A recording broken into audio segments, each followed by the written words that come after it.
جی تو ناظرین، آج مریم نواز نے صاف صاف کہہ دیا کہ ان سے گولی چلی ہے، یہ لوگ مان گئے۔ انہوں نے اور کیا کہا، تو آئیے پہلے ویڈیو دیکھتے ہیں اور پھر اس پہ ڈیٹیل میں بات کرتے ہیں۔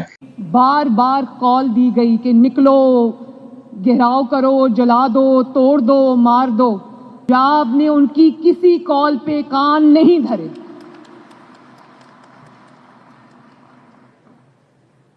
پنجاب میں کسی بھی شہر میں، میں آپ کو بالکل آنیسٹلی یہ بتا رہی ہوں، پنجاب میں کسی بھی شہر میں 2 درجن سے زیادہ میں نے لوگ نکلتے نہیں دیکھے۔ اور پی ٹی آئی کے ایک رہنما ہیں سلمان اکرم راجہ صاحب، انہوں نے کہا کہ میں لاہور کی سڑکوں پہ پھر رہا ہوں اور یہاں پر کسی کو جمع نہیں ہونے دیا گیا۔ بھئی جب لوگ آتے ہیں اور لاہور سے باہر کسی کو جانے نہیں دے رہے، بھئی جب لوگ اکٹھے ہو کے آتے ہیں ان کو روکنا نہ کسی کی پولیس کے بس کا کام ہے، نہ کسی انتظامیہ کے بس کا کام ہے، نہ کسی حکومت کے بس کا کام ہے۔ بھئی جب کوئی نکلا ہی نہیں تو آپ کو نظر کیسے آئے گا؟ اور یہ کوئی کوئنسیڈنس نہیں ہے کہ ان کی ہر کال بری طرح پٹ گئی ہے، فیل ہوئی ہے۔ یہ کوئی کوئنسیڈنس نہیں ہے، اس کی ایک وجہ ہے جو مجھے سمجھ آتی ہے، جو آپ کو بھی سمجھ آتی ہوگی۔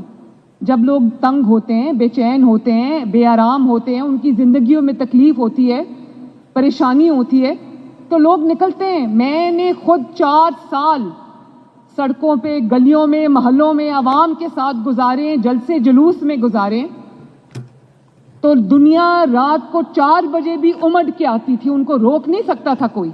لیکن آج یہ بات بڑی سننے کو ملتی ہے کہ ہم نے تو ان کو جلسے اور جلوسوں کی اجازت دی، یہ ہمیں جلسے جلوسوں کی اجازت نہیں دیتے۔ ہم نے 5-6 سال جلسے بھی کیے، جلوس بھی کیے، ہفتے میں کئی بار کیے۔ کوئی ہاتھ اٹھا کے یہ کہہ دے کہ مریم نواز کے یا مسلم لیگ نون کے یا پی ڈی ایم کے کسی جلوس میں کسی نے ایک گملہ بھی توڑا ہو۔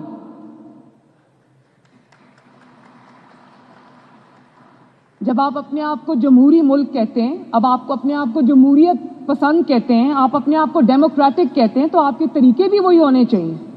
ڈیموکریسی میں آپ ظلم بھی برداشت کرتے ہیں، اس ظلم کے خلاف احتجاج بھی کرتے ہیں، آواز بھی اٹھاتے ہیں، لیکن آپ وائلنس کو ریزورٹ نہیں کرتے۔ کوئی ایک بتا دے کہ مریم نواز نے کوئی دیوار توڑی، کوئی شیشہ توڑا، کہیں آگ لگائی، کوئی میٹرو بس کا جنگلہ توڑا، کہیں خدا نخواستہ کسی اسٹیٹ انسٹیٹیوشن کے کسی اسٹیبلشمنٹ کو آگ لگائی، کوئی نہیں یہ کہہ سکتا، کیونکہ مریم نواز ایک جمہوری کارکن تو ہو سکتی ہے، مریم نواز ایک تشدد پسند پاکستانی نہیں ہو سکتی، کیونکہ حکومت چاہے جس کی بھی ہو، دور چاہے جس کا بھی ہو، پاکستان تو میرا ہے نا۔ تو میں اپنے ملک میں کس طرح آگ لگا سکتی ہوں؟ وہ دل میں کہاں سے لاؤں جو مجھے یہ مجبور کرے کہ یہ گملہ توڑو، یہ آگ لگا دو، یہ سڑک بند کر دو؟ یہ تو میں نہیں کر سکتا، کیونکہ میں ایک پاکستانی ہوں۔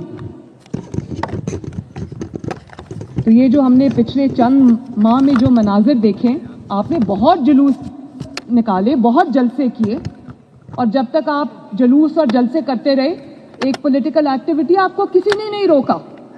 جب آپ حکومت سے نکلے ہیں، آپ اس دن سے جلسے کر رہے ہیں، آپ کو کسی نے نہیں روکا۔ جس دن آپ نے 9 مئی کو اپنے ہی ملک پہ حملہ کیا، اس کے بعد کسی نے آپ کے اوپر اعتبار نہیں کیا۔ اور دنیا میں آپ کہتے ہیں پیسفل پروٹیسٹ کا حق ہونا چاہیے، نہ یہ پیسفل ہے نہ یہ پروٹیسٹ ہے، کیونکہ جب پیسفل پروٹیسٹ ہوتا ہے تو لوگ آرام سے بیٹھ کے اپنی بات کرتے ہیں، اپنی بات ارباب اختیار تک پہنچاتے ہیں، احتجاج کرنا ہوتا ہے احتجاج کرتے ہیں، لیکن کوئی اپنے آپ کو ہتھیاروں سے لیس کر کے نہیں آتا دوسرے صوبے کے اوپر یا وفاق کے اوپر حملہ کرنے کے لیے۔ میں ابھی 2-3 دن پہلے سی ایم ایچ پنڈی گئی، جو 24 تاریخ کے جو بلوے ہوئے تھے، میں اس کو احتجاج نہیں کہوں گی، وہ بلوے تھے، وہ اٹیک تھا فیڈریشن کے اوپر، فیڈرل گورنمنٹ کے اوپر، پنجاب کے اوپر۔ تو میں جب گئی سی ایم ایچ، تو ایک ہی لائن میں سی ایم ایچ میں ایک ہی لائن میں زخمی رینجرز بھی پڑے ہوئے تھے، اور اسی لائن میں زخمی پنجاب پولیس کے آفیسرز اور جوان بھی پڑے ہوئے تھے۔ میں آپ کو آنیسٹلی بتا رہی ہوں، آن اوتھ یہ بات میں کرتی ہوں کہ جو کچھ میں، کیونکہ مجھے منٹ ٹو منٹ رپورٹ آتی ہے، جو کچھ میں پنجاب پولیس کے آئی جی صاحب سے سن چکی تھی، اپنی گورنمنٹ سے, اپنی ایڈمنسٹریشن سے سن چکی تھی وہ کم تھا. جب میں اس وارڈ میں انٹر ہوئی تو میں نے جب ان سے وہ باتیں سنی, آپ یقین مانیں مجھے سمجھ نہیں آ رہی تھی کہ میں روؤں یا کس دیوار میں اپنا سر ماروں. کیونکہ ایک ایس پی صاحب جو تھے پہلے میں ان کے پاس گئی تو ان کے سر پہ پٹیاں بندھی ہوئی تھی, ان کی آنکھ جو تھی وہ ضائع ہونے کے قریب تھی, پوری آنکھ میں بلیڈنگ تھی. تو میں نے ان کو پوچھا ایس پی صاحب کیا ہوا آپ کو؟ تو کہنے لگے کہ انہوں نے مجھے گھیر لیا پی ٹی آئی کے لوگوں نے, اور انہوں نے کیلوں والے ڈنڈے سے انہوں نے میرے سر پہ اس موب نے اٹیک کیا اور میرے اسکل فریکچر ہو گئی ہے. ان کی سرجری ہوئی تھی, ان کی اسکل فریکچر ہوئی تھی, ان کے بازوؤں اور ٹانگوں کی ہڈیاں ٹوٹی ہوئی تھیں. دنیا میں کون سا پیسفل پروٹیسٹ ہے جس میں یہ ہوتا ہے, اور دنیا کے کون سے مہذب ملک میں ایسا ہوتا ہے؟ اور اس کے بعد جب میں رینجرز کے پاس گئی تو ایک جو رینجرز کا ایک جوان تھا اس نے بھی مجھے یہی کہا. میں نے کہا آپ کے سر پہ پٹی بندھی ہے, تو ڈاکٹر نے بتایا کہ اس کی اسکل بھی فریکچر ہوئی ہے, اس کا برین بھی ڈیمیج ہوا ہے کیونکہ اس کو کیلوں والے ڈنڈوں سے لوگوں نے مارا ہے.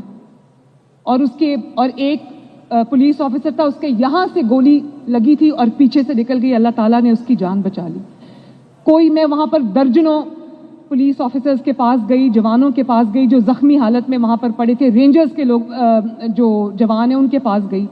کوئی ایسا ان میں نہیں تھا جس کی ٹانگوں کی ہڈیاں نہ ٹوٹی ہوں, جس کی بازو کی ہڈیاں نہ ٹوٹی ہوں, اور جس کا سر نہ ٹوٹا ہو, جس کی آنکھیں ضائع نہ ہوئی. اس کو آپ پیسفل پروٹیسٹ کہتے ہیں, آپ کو شرم آنی چاہیے. اور پھر ہمارا ایک پولیس کا جوان شہید ہوا, 4 رینجرز جو ہیں وہ شہید ہوئے. کیوں؟ کیونکہ ایک ماسٹر مائنڈ جو ڈیالہ جیل میں بیٹھا اس سے جیل نہیں کاٹی جا رہی. ہم نے بھی جیلیں کاٹی ہیں. کوئی یہ بتا دے کہ مریم نواز نے جیل سے کال دی تھی اور اس نے کہا تھا کہ سارا شہر بند کر دو اور آگ لگا دو اور یہ کر دو اور رینجرز کو مار دو اور پولیس کو مار دو. کبھی کسی نے یہ باتیں پاکستان میں سنی بھی ہیں؟ یا کبھی نواز شریف صاحب نے یہ بات کی ہو کہ مجھے جیل سے نکالو ورنہ میں اس ملک کو چلنے نہیں دوں گا؟ بھئی پہلے نہیں کرنی تھی نا ایسی حرکتیں. اور پھر ایک تو پولیس والوں کو شہید کیا, 170 سے زائد پولیس والا آج بستر پہ پڑا ہے, انجرڈ ہے, سر ٹوٹے ہوئے ہیں, بازو ٹوٹے ہوئے ہیں, ہڈیاں ٹوٹی ہوئی ہیں. 2014 سے شروع ہو جائیں آج تک. میں میڈیا سے بھی یہ سوال کرتی ہوں, اپنے پارلیمنٹیرین سے, اپنے منسٹر سے, عوام سے بھی یہ سوال کرتی ہوں, پاکستان کی یوتھ سے بھی یہ سوال کرتی ہوں, آج تک 2014 سے لے کر آج تک ان کا ایک بھی دھرنا مجھے دکھا دیں جو پیسفل ہو. ایک بھی دھرنا مجھے دکھا دیں جس میں کوئی پیسفل پروٹیسٹ ہو. ان کا تو وتیرہ ہی یہی ہے, اور اس کے لیے انہوں نے ایکسپرٹیز ہائر کی ہوئی ہے. اس کے لیے وہ نان پاکستانیز جن کو یہ اپنے ملک میں لے کر آئے ہیں ان کو انہوں نے ہتھیار بھی دیے, ان کو یہ ٹاسک دیے کہ آپ نے ملک میں آگ لگانی ہے, اور وہ ٹرین دہشت گرد ہیں. تو وہ تو ریکروٹ کیے گئے ہیں, ان کو پیسے دیے انہوں نے, 50-50 ہزار روپیہ دیا ہے پر دہشت گرد کہ تم نے ملک میں انریسٹ پیدا کرنا ہے. تو جنہوں نے ریکروٹ کیا ہے آپ ان کا مائنڈ سیٹ سوچیں. وہ انفارچونیٹلی خیبر پختونخوا کی حکومت ہے جو خیبر پختونخوا کے عوام, جو غیور عوام ہے خیبر پختونخوا کے, جو پٹھان ہیں, پختون بھائی ہیں ہمارے, ان کے جو رزق ہے, ان کی جو علاج کا پیسہ ہے, ان کی جو تعلیم کا پیسہ ہے, ان کی جو انفراسٹرکچر کا پیسہ ہے, سارا وہ دہشت گردوں کو دے رہے ہیں کہ ملک میں آگ لگاؤ. میں نہیں مان سکتی کہ خیبر پختونخوا کا میرا کوئی بھائی یا بہن اس سے ایگری کرتا ہوگا, کیونکہ ملک تو ہم سب کا ہے. ہم پنجابی, پختون, پٹھان, سندھی, بلوچی بعد میں ہیں. ہم پاکستانی سب سے پہلے اور پاکستانی کے طور پہ مریں گے. اور پولیس والوں کو شہید کیا, سیدھی گولیاں چلائیں, اور یہ رائفل سے, پستولوں سے لیس تھے. انہوں نے سیدھا, میں نے ایک جس کو گولی لگی تو میں یہ سمجھی کہ کہیں بلائنڈ کوئی گولی آئی اور اس کو لگی ہے. میں نے اس پولیس والے سے پوچھا کہ آپ کو کہیں آس پاس پہاڑ سے کہیں گولی آئی ہے جو آپ کو نظر نہیں آئی؟ کہتا ہے میڈم پوائنٹ بلینک رینج سے میرے سامنے کھڑے ہو کے پی ٹی آئی کے پروٹیسٹر نے مجھے گولی ماری. یہ کبھی کسی نے پاکستان کی 76 سال کی تاریخ میں کبھی سنا؟ میں نے کبھی نہیں سنا. ہم نے سیاسی مخالفت بھی دیکھی ہے, ہم نے ایک دوسرے کے ساتھ ٹکراؤ بھی دیکھا ہے، لیکن اس حد تک معاملات کو کوئی نہیں لے کر گیا. اور پھر آپ نے پولیس کو شہید کیا، رینجرز کو گولیاں ماری، پوائنٹ بلینک رینج سے گولیاں ماری، اور آپ نے جھوٹ بولا کہ ہمارے اتنے لوگ مر گئے. بھئی پولیس کی جو زخمی ہیں، آپ مجھے کہیں میں آپ کو ان کی ویڈیوز دکھا دیتی ہوں، ان کے پھٹے ہوئے سر دکھا دیتی ہوں، ان کی ٹوٹی ہوئی ہڈیاں آپ کو دکھا دیتی ہوں. رینجرز کے جنازے تو دوستو جیسا کہ آپ لوگ جانتے ہیں کہ ڈی چوک کے اندر یعنی اسلام آباد میں جس طرح کا ظلم جبر اور فسطائیت ہوئی ہے اور جس طرح سے سیدھی گولیاں ماری گئی ہیں لوگوں کو، آپ کو اس کا آئیڈیا ہے. اب یہ لوگ اپنے آپ کو چھپا رہے ہیں، اپنے آپ کو بچا رہے ہیں. اور میں آپ کو یہ بھی بتا دوں کہ عمران خان صاحب کو یہ آفر کی گئی تھی کہ اگر آپ یہ جو لوگ ہیں ان کو واپس بھجوا دیتے ہیں، یعنی کہ احتجاج مؤخر کر دیتے ہیں، تو ہم آپ کو 20 دن کے اندر رہا کر دیں گے. کیونکہ اگر وہ فوری طور پہ رہا کرتے تو ظاہر ہے پھر یہ لوگوں کو میسج جانا تھا کہ جی یہ تو احتجاج کی وجہ سے یہ ڈر گئے اور انہوں نے واپس کر دیا. تو انہوں نے کہا جی کہ ہم آپ کو عدالتوں کے تھرو رہا کروا دیں گے. تو اس کا مطلب یہ ہے کہ انہوں نے جان بوجھ کے زبردستی عمران خان کو اندر رکھا ہوا ہے.